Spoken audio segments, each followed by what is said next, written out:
Thank you so much for the lovely invitation, and really an honor to be here with this illustrious group today, just to share a few thoughts about a Jewish artifact, which is quite a popular one, I think. And just to give my apologies, I was meant to be here for the day. With the school I teach in, we lost a teacher suddenly, and I've been press ganged in, so I'm kind of running in and out between classes. So my apologies for that, but it is lovely to be here. The article I wanted to talk about today, you can see it on the screen, is a horn. So on the screen is actually a kudu horn, which is a type of antelope, which you may or may not be familiar with. And I have one of those here, actually. Now, this one has not been made yet into a horn, what we call a shofar, S-H-O-F-A-R, into a shofar for blowing. This is actually just straight off the animal, so it's not been prepared yet, so quite heavy. But when it is prepared and it has the mouthpiece and it's polished, it makes a gorgeous musical instrument. Although it's not very musical, it doesn't have any holes in it to make you can't change or modulate the sound. It's really just the sound that comes out of it. So, but what most, the kudu is quite rare. Most people would use this, which is a ram's horn, as a shofar. And so nowadays it's mainly just used for the high holy days. Rosh Hashanah, the Jewish New Year, and then at the end as the final note, at the closing of the gates of heaven, at the end of the Day of Atonement, we sound the shofar. That's really the only time it's used, is 3 days a year. 2 days of Rosh Hashanah and 1 day at the end of Yom Kippur. And there's the story of the school teacher comes into school one day.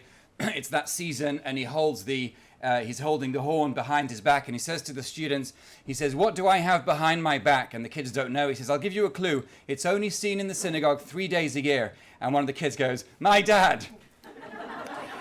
So It is the ram's horn, and then of course there are lots of biblical connotations. There are about 70 times through the Bible that the horn is mentioned, whether it was a preparation for war or it was a preparation of announcement of the imminence of God, or multiple things, the story of Joshua and Jericho, etc. So just to explain, I suppose first what we do with it, and then maybe the biblical sources if we have time. And Hillary's going to wave to me when we're running out of time.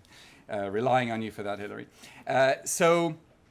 As I said, it's a ram's horn, it's hollowed out, it's polished, and then it makes a very plaintive sound. So I'll do the sounds for you. There are 3 sounds that the shofar makes. They're called tekiah, shavarim, and teruah. So you've got the straight sound, like a straight flat sound. Then you have one broken into 3, and then you have the teruah is like a staccato sign. So I'll just do a set for you, if it works. The battery's maybe not working very well, but we'll try.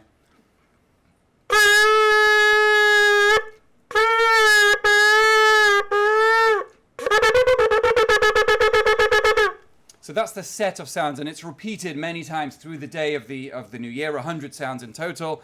And there are lots of explanations as to what that sound is meant to do. Is it an alarm clock? You know, it's like the sound of a child wailing. And it's basically reminding us it's time to repent. It's a very piercing sound, and it's kind of, now's the time, wake up. We're in the 10 days of atonement. It's time to atone and do teshuvah. Now, the sources for the sound. So if we go back to Leviticus chapter 23, we have the verse there where God says, "Tell to Moses, speak to the Israelites and tell them that they should have a day zichron teruah." The word mentioned is teruah, which is one of the notes that we sound, and we have it later again, yom teruah. And the Talmud goes into this whole debate about what is this sound. Is it the wailing of a child? Is it a broken sound? So that's why we kind of combine. We have the long sound, then the broken one, then the staccato one, to kind of cover all the bases. Now in the Talmud, there's a tractate, Rosh Hashanah. It talks all about the new year and the shofar,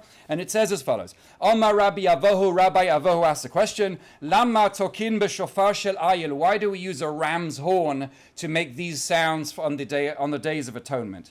Amar HaKadosh Baruch Hu, so he says, God said, Tik'u lefanai b'shofar shel ayil. If you sound in front of me a ram's horn, there's a reason for it. Kedei she'ezkor lachem akedat Yitzchak ben Abraham, so that I will remember the binding of Isaac. Now, what's the connection to the binding of Isaac? We all know the story, is that after he was told, don't touch your child, there's no child sacrifice anymore, that's now forbidden. So he looks in the bushes and he finds a ram trapped in the bushes by its horns.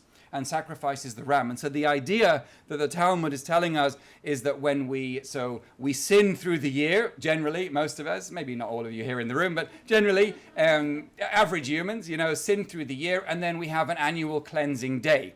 So how do we do that? So we sound the shofar. That's meant to remind God of the sacrifice, the potential sacrifice that Abraham's going to offer up his precious child. And God says, oh, you know what? You're not that bad after all. You're Abraham's children. And so gives us an easy time. So that's really what the idea is from the Talmud. It's a reminder of a time that we did. It's like a kid, being punished, and they start telling you, but, I was so good yesterday. I was really good 3 weeks ago. I brushed my teeth. It's a reminder of that. So, and then if we go back, so that's the prayer part of it, the New Year. And at the end of Yom Kippur, probably the most poignant moment of the year, because there've been 26 hours close to of complete fasting from food and drink, a day of prayer, atonement, introspection, or boredom, depending on how involved you are in the prayers. And then at the end of the day, we have this service called Ne'ilah, the closing of the gates of heaven. And it's a very emotional moment, and we all call out, Hear, O Israel, the Lord our God, the Lord is one. And then the final moment of that day is the sounding one simple note, a tikiyah, one note of the shofar, and then it's kind of off, start sinning again as of this point. So that's kind of an important part of the prayers. Now, in terms of biblical, we know the stories. The story of Yericho, of Jericho, when Joshua enters the promised land and he's meant to conquer the city. So it's not meant to be.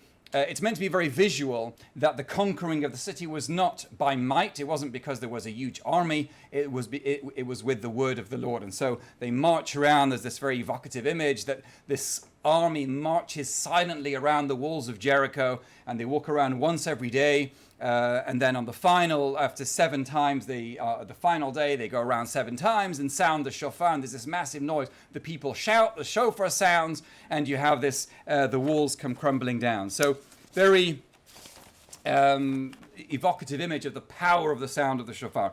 There are a few other things, and I'll just go through some of them very briefly, of where we see the shofar as being important. I should mention, so the ram's horn is the traditional horn which is used mostly throughout the Jewish world. The kudu horn is mainly used by Yemenite Jewry. Maybe because they couldn't get hold of ram's horns. I'm not sure the exact reason, but this is, and that's why it's gone now. You'll see that those images of people with these very exotic looking horns are mainly Jews that came from Yemen. Where else do we have it? So we read in the Bible about the sounding of the shofar when the Jews are standing at the foot of Sinai receiving the 10 Commandments. We have this shofar sound which gets louder and louder, this deafening sound.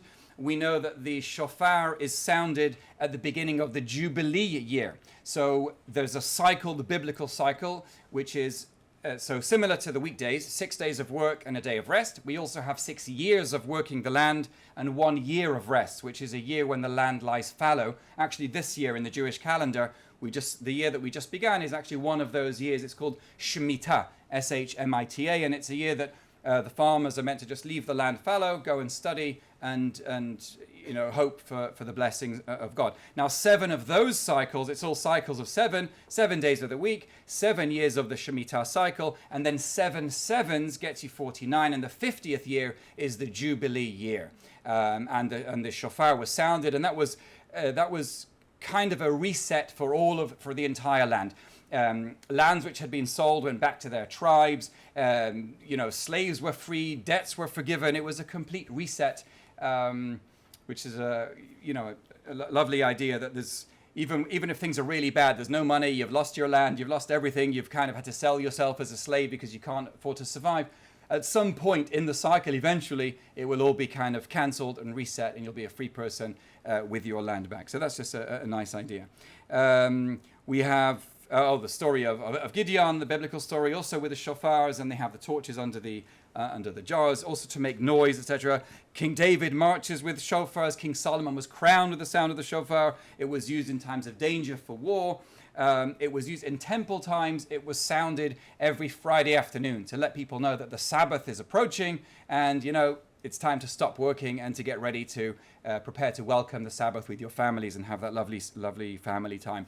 And the final one that we're told that there will be the sounding of the shofar is with the arrival of the Mashiach, the Jewish Messiah, and we're told that that will be heralded again by the sound of shofar gadol, the sound of a great shofar. So that's a quick skim through shofar in the Bible and shofar practical today. If there are any questions, if I'm allowed to take questions, happy to do that now.